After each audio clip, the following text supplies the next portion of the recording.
What's up, YouTube? It's Donovan, Smartphone Guy, here to do my full review of the Zenfone 3 Max. So that's what we have here. So I picked this up on Black Friday at Best Buy for $99, but the normal price is $149. That's the retail price.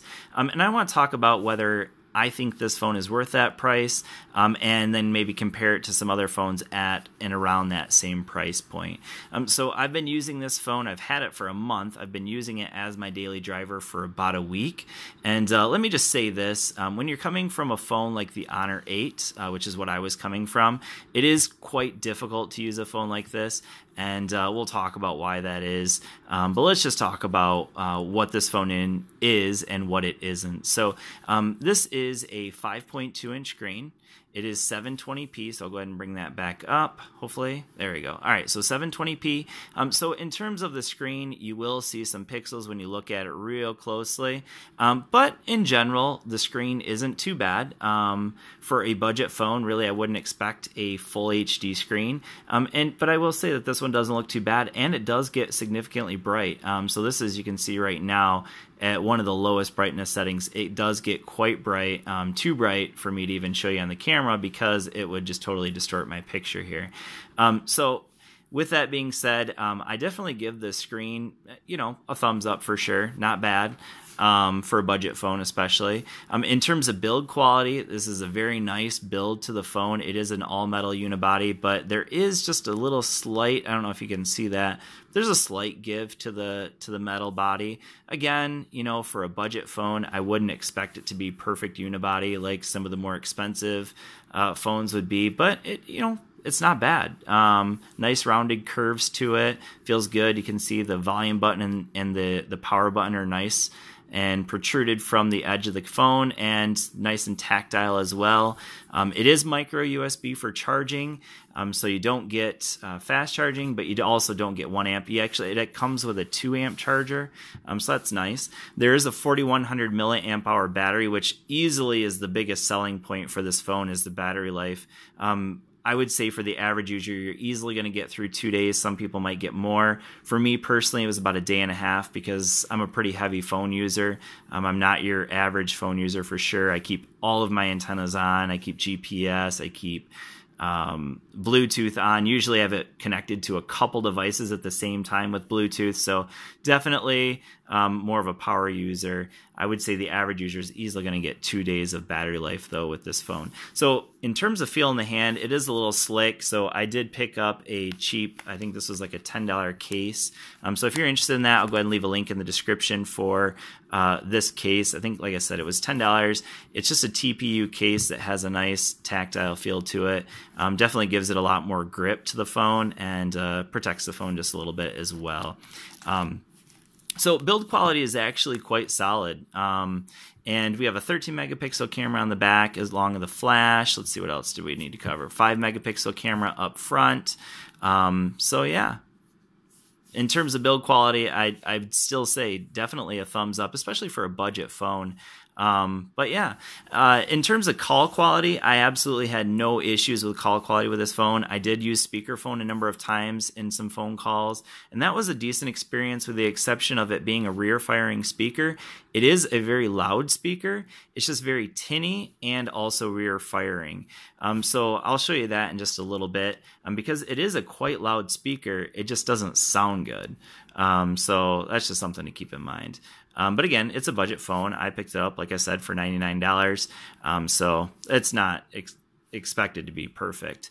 So in terms of software, this is running Zen UI, which for me is probably one of my least favorite skins on Android, on top of Android. So this is running 6.0, so Marshmallow. And you can see here that they've messed with the quick toggles, obviously, here. Kind of put their own flair to it. And you can adjust those here, so I can adjust whatever I want onto those quick toggles. So I can change the order. I can change what I have in there. So that's nice. Lots of options there, and they give you a ton of options. They do have a number of bloatware items in here as as well. I've actually deleted a huge number of those. So let's see. This one, for instance, Mini Movie. I'm sure that's for movie making, but let's just see if you can actually fully get rid of it. So you can see when I come up here to try to disable it, so there's a disable option. When I go to disable, it'll say disable and uninstall Mini Movie updates. So it doesn't actually uninstall the app itself. It's just uninstalling the updates and disabling the app. So you can't get rid of the bloatware completely, but you can disable it, which is true of just about any Android phone with bloatware. There is a, I forget the name of the keyboard that it comes with. So if I come up here into Google, we'll go ahead and type. And okay, so it does come with a pre-installed keyboard. I just could not tolerate it. So I could tolerate Zen UI. I didn't have an issue with that.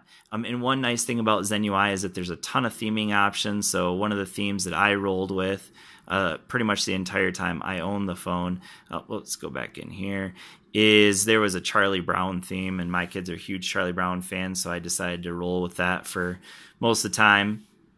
And that was nice. So let's go into apply all just for fun. So there's a ton. Zen UI has all kinds of themes available. They do cost a little bit, and there's a lot of fun things in here. So you can see here there's an app drawer actually for ASUS. So you can see that it kind of themes all those. And yeah, and I actually got rid of quite a few apps as well. I've disabled quite a few ASUS apps on here. But in general, the software is okay.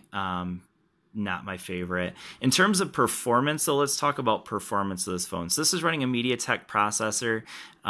It's the 67, let me get this right. So it's the 6737, 2 gigs of RAM and 16 gigs of onboard storage. That is expandable. So this slot right here does have a micro and a nano USB slot, or sorry, micro and nano SIM card slot.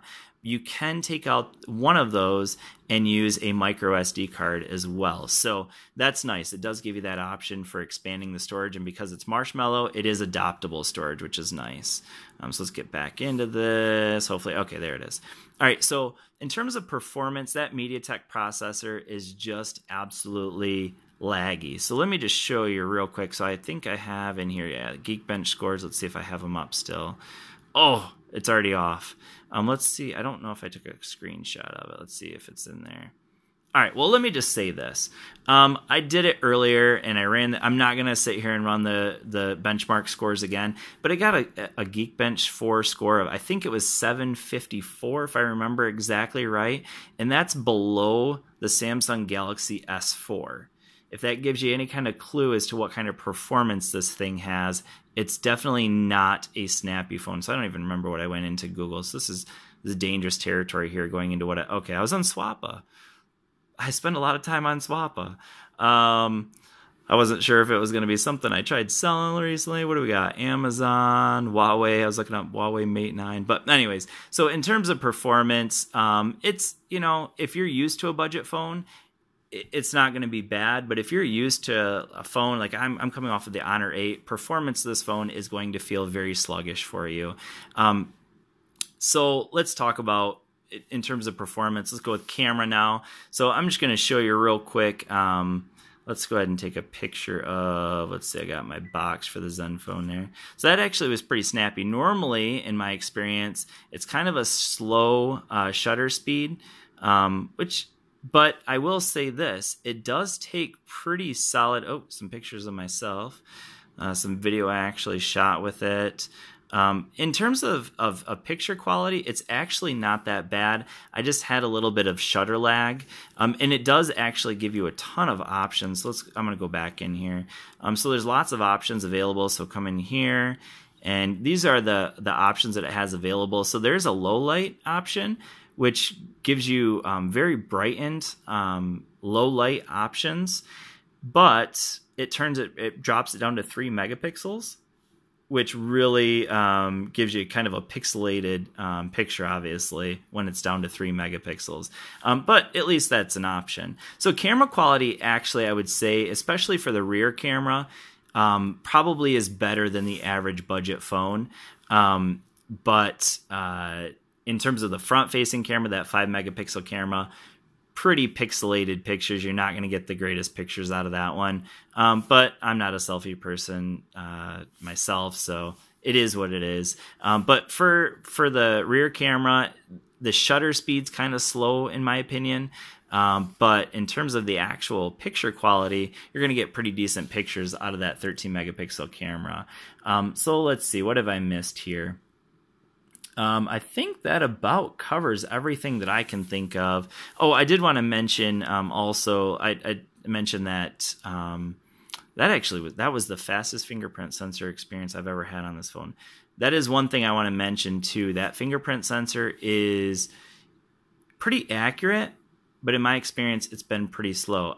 I'm amazed at how fast it's been while I'm showing you right now. So okay, right there. I was just holding it forever there and not getting any kind of response. So it's generally pretty accurate, but generally very slow. So I'm going to just show you 1, 2, 3. See, that time it was wrong. 1, 2, 3. All right, and I actually have this fingerprint in as 2 fingerprints on this thing, so it should be able to pick it up pretty easily. 1, 2, 3. All right, so if you are someone who's used to a flagship phone, that fingerprint sensor is just going to feel like absolutely horrible. It really is. It goes back to like 2015 fingerprint sensors, honestly. Sometimes it's fast. You can see there, that time it was pretty quick. But in general, the fingerprint sensor has been pretty hit or miss, and in terms of speed especially. In general, it usually is pretty accurate, but the speed is pretty darn slow in my experience. But yeah, so anyways, that's fingerprint sensor. I did want to show you one more thing, and that is the speaker. So let's go in here. I think I had a song up here on YouTube earlier. Let's see if I have that up still. Just so you can kind of hear it. I did. All right, so that rear firing speaker. It's not up very loud right now. Let's go ahead and turn that up. Okay, so it's up all the way right now, which isn't very loud.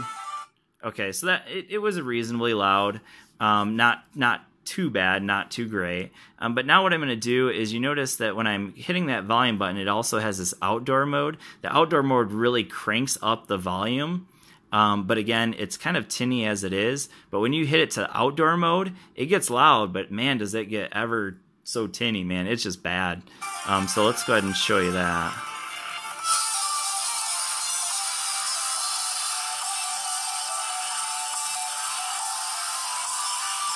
Okay, that was enough. So it gets loud, and honestly, it rivals some front-firing speakers, even in terms of how loud it gets. But holy cow, that sound quality really just cranks down when you turn it into that outdoor mode. It's nice that it gives you that option, I guess. If you're on speakerphone and you're having trouble hearing somebody, you can just turn on that outdoor mode, and you'll be able to hear them a little bit better. But in terms of music, you don't want to listen to it with the outdoor mode on. So with that being said, I want to give you my final conclusion on this phone. Battery life, absolutely. If you're just looking for a phone that has great battery life, pick up the Zenfone 3 Max. I'm easily going to get through a day and a half. Probably most people will get 2 to 3 days of battery life with this phone. In terms of the picture quality, you're looking at a pretty decent camera and pretty decent screen. It's not going to be the best screen, obviously. It's not even close to the higher end phones, but this is a budget phone, so you shouldn't expect that. So a decent camera, very good battery life. Where this phone struggles, in my opinion, is definitely the performance. The performance for me was frustrating. If you're looking for a phone that's a good budget phone, that has good performance, and just is an overall beast of a phone, I'd say get the the Moto, not the Google. It's almost like a Google Pixel because it's a very stock Android here. But this is the Moto G4 Play. You can pick this one up on Amazon for $99. I'll leave a link in the description for this phone as well. So the G4 Play is a good option. I also did a review of the Blue Life One X2. For me, the Blue Life One X2 is also a superior phone to this one. Not as good a battery life, so if that's what you're looking for, and not as good a camera. This one beats that one in camera and battery life. But in every other area, the X2 is a superior phone. But with that being said, if you're looking for battery life and camera, this is the budget phone to get.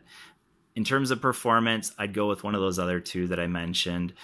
So with that being said, hopefully this has been helpful for you. If you have any questions, anything that I might have missed, go ahead and leave a comment in the comment section. I try to answer every single question that's there. I don't always get to every single one. But thanks for watching. Please subscribe to this channel, and I will see you all in the next video. Peace.